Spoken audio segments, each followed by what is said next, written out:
Y'all ready to leave? They not ready to leave. And Jay not ready to leave. There's only one thing left to do. Let's go. This video was originally going to be about legacy. Out of all the places we've been to, Paris seemed like the best place to cover the topic, with all the history and everything going on.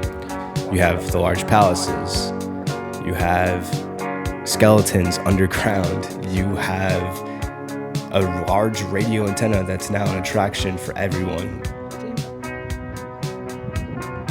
And you have some history of some short dude who made himself king a long time ago. But after reviewing the footage, legacy is not really the topic that I wanted to talk about. What I wanted to share is more so about friends and food and learning to be in the present, knowing your spot and your place in the present. This trip was just 4 dudes in Paris, 1 foot in history, and another on each other's shoes in a small crammed elevator. This is not a documentary. I think this is a memory. My memory that I want to share with you. So welcome.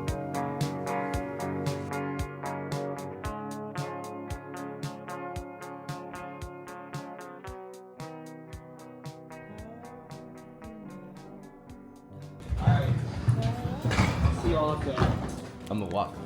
This past November, I found myself climbing up 5 flights of stairs in a narrow Parisian apartment. 5 flights of stairs, huh? Carrying all this? I had my camera in one hand, my luggage in the other, and a warm glass of wine waiting for me at the top with my buddies. How did you walk now? Yeah. Dude, that was awful. Yeah. Not ideal. Take the elevator on the way down. Now, a few years ago, if you would have told me that I would have been in Paris making my 4th YouTube video, I wouldn't have believed you. You waterproof this one. I'm terrible at it. I could fix it. It'd be great for smoke. It literally says don't smoke, so don't fucking smoke. Watch. If you would have told me that I would have been in Paris, This is a nice view. I would have had a tough time believing Chris, it. do you want me to Or do just the wine in your been surprised, I guess, to say the least. Now we enter the romantic era of our trip. This is where we find our love of our lives. So, but there I was, sipping my warm, refreshing glass of wine that perfectly paired our view of the Eiffel Tower. It's the Eiffel Tower. Right there. It's the Eiffel Tower. But as lovely as the view was, it was time to get going. With the city, with so much history, we had no choice to do the digital dash. And off we were to explore the city of love. And hopefully find some love. JK, the love's always inside you. The love's right here, bro. The love's right here. That's what we're standing for. The love, that's the love. That's my love right there. That's my little corgi. She's scared of my camera equipment.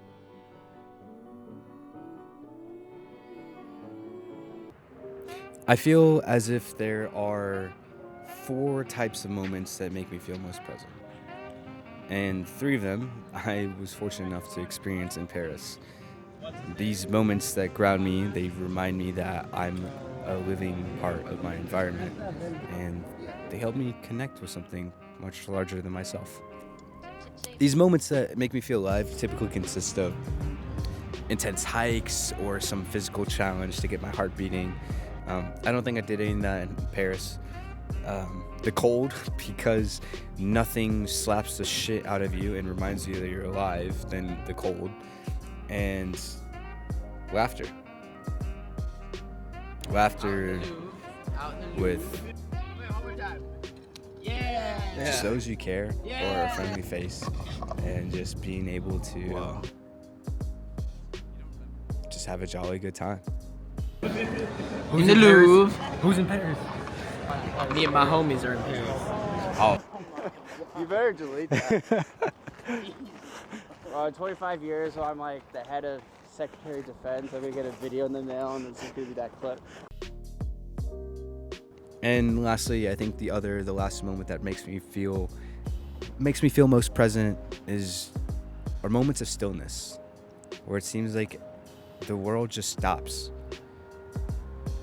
and I can close my eyes and just exist. Have a bite? Yeah. Okay. How hot is it? Pretty hot. It's just good though.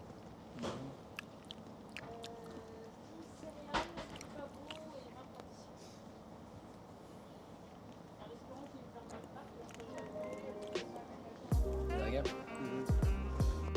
The viewing deck of the Eiffel Tower is just about 900 feet high. And at that altitude, at that time of day, or technically at that time of night, and especially at that time of the year in late November, it gets pretty cold. Afternoon highs are about 8 to 9 degrees. And I don't speak Celsius, but I know that that's pretty dang cold. And it's only colder the higher you go. Oh my god. Where are we? I've never seen it before. But with that being said, the wind tearing at my face and roaring on my eyes every time I turned a certain way, it was refreshing. The cold air traveling inside my body, replacing the old energy, just made me feel replenished. And I also felt an addictive surge of adrenaline course through my body. And to be honest, I just always love that high intensity. With all that combined, the cold, the height, the rain, and the view of the city of love below me, it was refreshing. And it gave you a sense that you were falling through the sky.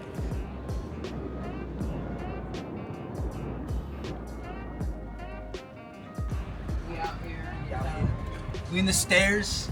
We staring. Staring in the stairs. What else did we do? Yeah, I think this and the chocolate were like my favorite activities. Yeah, no, definitely. The first Old Sailor night was a lot of fun too. That's just fun. Oh, that was a good. Special. Le Peace. Le Peace. This is really like some. I would never climb up these stairs. I think there's an option though you can save money with the ticket and just do this entire thing. I think you would hate this tower though if you did that. Oh, that's what makes it good, though. I don't know, man. I mean, that's a lot of stairs to be climbing up. You're not wrong. It's rewarding.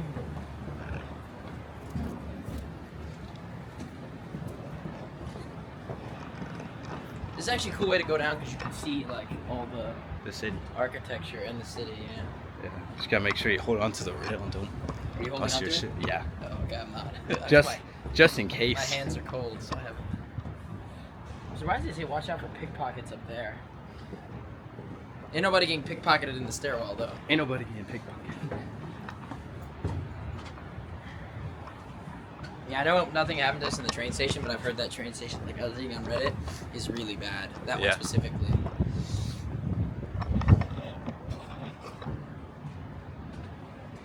Le Peace mannequin. Le Peace. Le Peace. Le Peace mannequin. All right.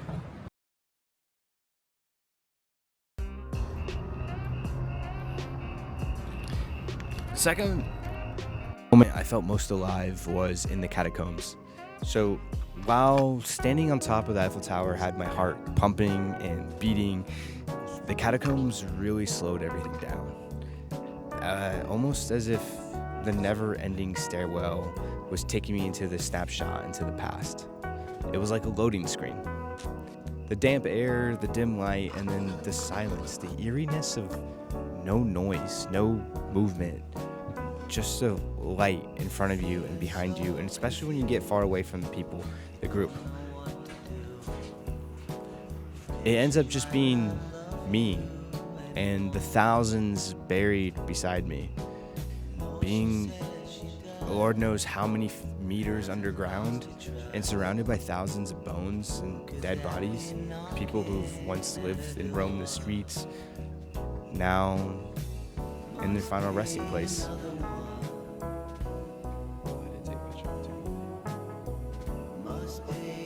It reminded me that all who come to be will one day pass to the next, and that I happen to have my time now. Death implies life, that all who have life, all who have died have had life, and it's a part of our life. It comes together, and that I happen to have my time in my life today. I was already kind of aware of the dissonance I had with death. I think a lot of us kind of try not to think about it, and I remember the first time I really sat down thinking about death, I had like a panic attack.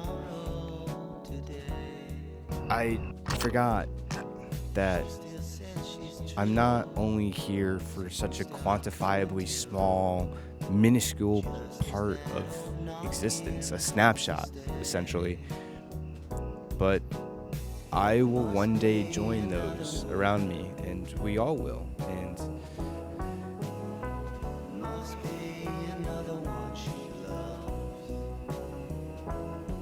And I think it's when you realize that you have death coming for you, or waiting for you in the end, that you want to make the journey as special and as meaningful as possible. It's not the destination that matters, because once you're there, you're there. But it's the journey. I will one day join those who've lived their journey. But not that day. Not today. I have life. I woke up today, and I want to make the most out of it.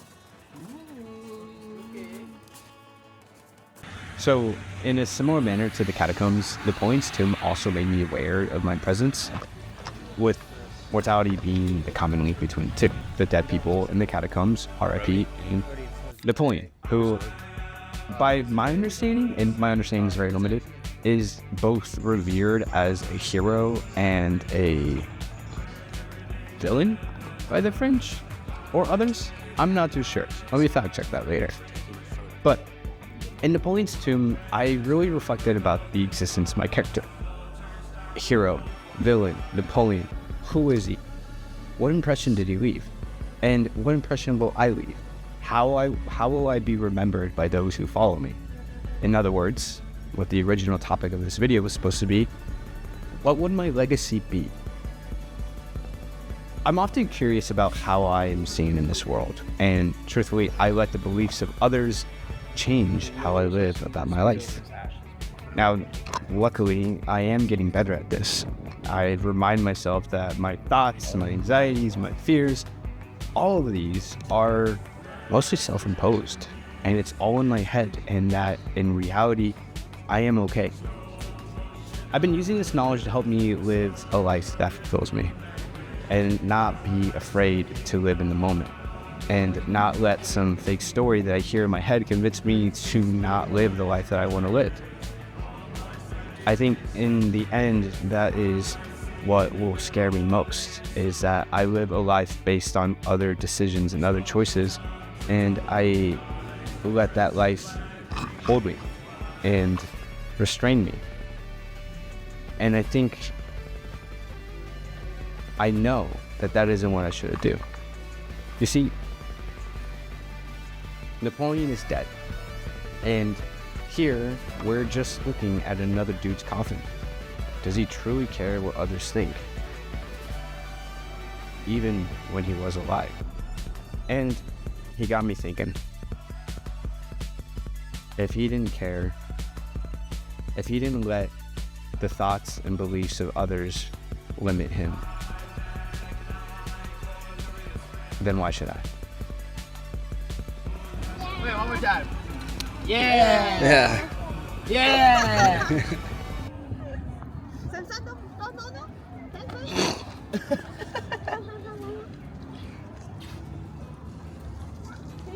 He's very good at climbing.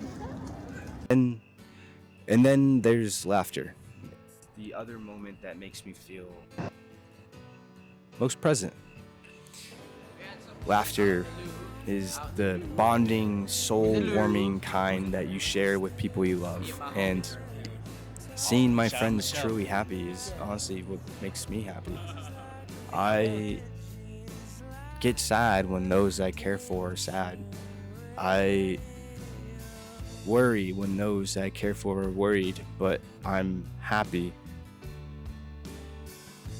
when those that I care for are happy. And when you can share moments of laughter, I think it's a sense of comfort and relief in knowing that everything's going to be okay.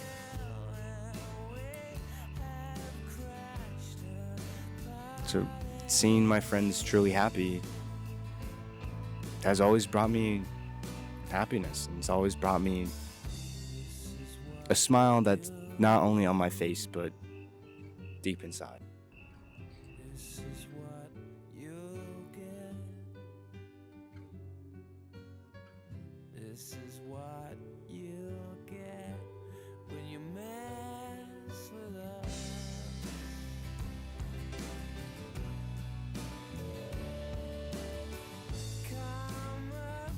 So in March of 2024, I was in Houston with some of my friends, and we had like a boys trip. To be honest, it was one of the first like vacation trips that I've had with my friends from college, and it was ultimately the trip that got me closer to my friend group. That led it was that pivotal decision that helped start the wheel for me to hanging out with my friends again and getting out of that cycle of loneliness. But I usually journal, and on that, my last night there, or the morning of, I had a flight, early flight, and at 6:44, I wrote this in my journal. Life is better when it is lived with those you love. Each moment is a shared journey which strengthens the bond. You will not be able to recreate these moments indefinitely, so cherish them. We will all miss them someday. Now we part in our lives' journeys, but these moments will last forever. Don't be afraid to move forward. Life is constantly changing and we must adapt. Each path followed by love is the correct decision. Is what being in true presence is. And those are the moments that I want to remember.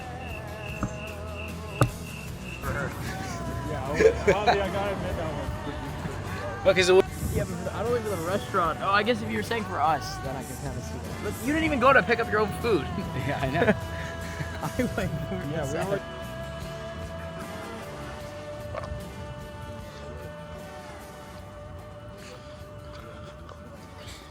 On a deeper level, I see presence as being integrated and being part of your environment. To see the flow of everything moving around. So picture yourself, right? And you're. It's also my mic. All right, what's up, bitches? Porting here from 3999999. And thing is, too, you could talk crisp in there. What's up? It's Crisp speaking here. Crispy Chris.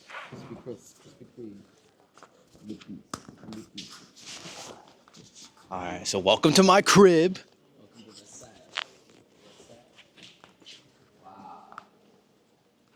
around. So picture yourself, right? And you're just this lone, still object. And you have the flow of nature everywhere shifting. You look outside, you see the people, the cars, everything, animals moving. And if you stay still, nature will collide with you. But if you move with it, you go with the flow. And when you move with nature, it, at least for me, it helps remind me that there was, and there always will be more than just me. There's everything here. There's the entire environment. You know, I have a friend. I have a real good friend, and I don't get to see him as often, but he's one of those friends in those like relationships where you can spend all day together and not really say anything. I think it's a guy type of relationship, to be honest. I think it's more of a guy thing, but that's who we are. And when I was younger, being with someone in silence kind of made me uncomfortable. It made me feel awkward, but now, to be honest, I treasure them.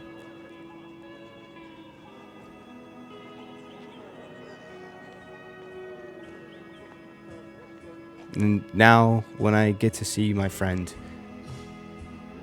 those moments, the awkward moments, the silence, or just being silly and knowing that he's one of my best friends and someone that accepts me for who I am, it makes me happy. And so we can spend a day just doing Borat impressions or just dumb memes, guy memes. But that comfort and silliness is beautiful. And I do think we need to become silly. I think as humans and as people, I feel like we need to embrace the emotion of embarrassment and cringe more. I think it's something that a lot of people are afraid of, is being cringe and embarrassed. But yeah. It's a very large estate. Been walking for about a minute, a brick and a half. And this helps me love myself. I realize that maybe I am weird. Maybe I am awkward. Maybe I am goofy. I know for a fact I am goofy. But maybe I need to sit with myself in silence. And I've enjoyed that. A lot of, I think, growth and development comes from reflecting. And it allows me to live the life at the pace that I want to. It allows me to move and live exactly how I want and be the person that I want to be. And on Sundays, after a weekend of going out or just doing a lot, I typically leave my phone at the apartment. I go out with my dog and we do some grounding and we stay outside for hours. Like yesterday was supposed to be a relaxing day and we got 18,000 steps. And it helps me. I mean, these days, being present often means putting away my phone and taking a walk with my thoughts or reading a book or even just meditating and breathing. And I used to think that the solitude, just being alone, was lonely. But I know that I can be alone without feeling lonely. It reminds me of that Mac Miller song. Sometimes I feel lonely, even though I'm not alone. Sometimes I feel lonely, even though I'm not alone. But the opposite is true. You can be alone and not feel lonely. So, in Paris right now, in this beautiful park, it's kind of hard to see with everything, but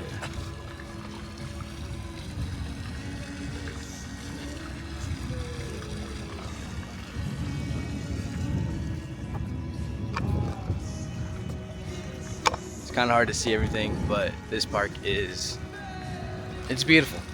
It's nice. It's calming. Surprisingly, a lot of greenery going on around here.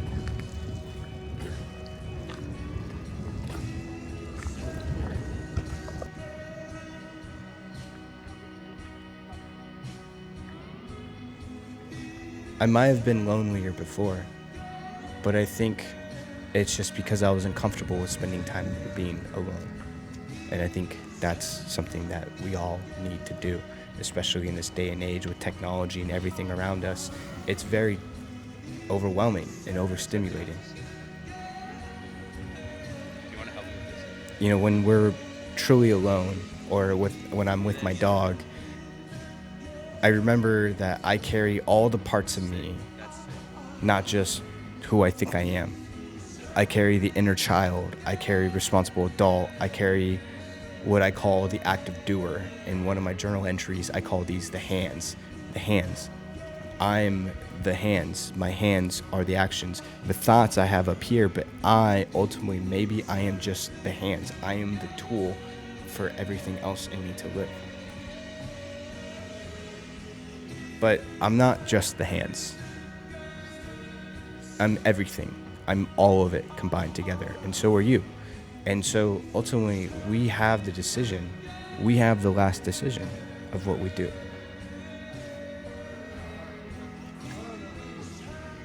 Self-care is more than just the impulsivity that we have. It's everything. It's everything. And I come to believe that, like, I personally think that a fulfilling life gives each part of you time to breathe. Whether it's the hands, the shadow, the inner child, the trauma that you hide, or whatever, every aspect, letting there be balance between all of it is what leads to a fulfilling life. Your conscious, your subconscious, and even the shadows, each must have their own turn. And that balance is harmony. That balance is presence. So, the arc was nice. It was nice, very nice. But some cops asked us to leave. Big sad. So, in closing reflection, going forward, I know that there will be times I don't allow enough stillness to live in the present. And there will be periods when I'm too busy or distracted or rushing, but at least now I'm aware of it and I'm doing better. I'm documenting my life to share it for my future self, my kids, and hopefully anyone that I can help along the way. I've made progress in my life and I'm happy with it. And I want to help others if I can. So now I'm just telling my story. And I'm telling the story how I want to remember it. What's up, brother? It's all the same thing. You know, when we think of a memory or when we think about a moment, we're really just recalling the last time we thought about it, the last time we remembered it. And so it's a memory of a memory of a memory. And the original memory, the originality is fading. And we can convince ourselves if it was a good time, a bad time, or what. And these videos help me keep those memories fresh. But they also help me see how wonderful of a world this is. And so, as just a dude, a boy with a dog, I encourage you to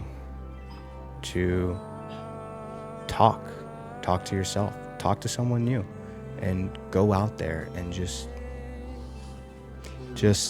don't forget to put the phone down and go on a walk without it every now and then. Thank you. Thank you very much. These are really personal for me.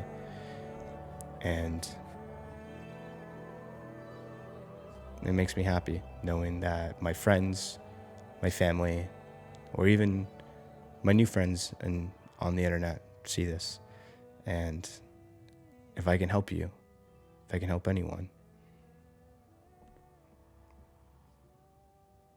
these videos are successful. Because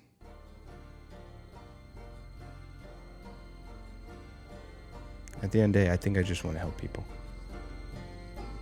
I want to help people learn the lessons that they don't need to go through the bad to discover. I hope you have a great night. And thank you for watching.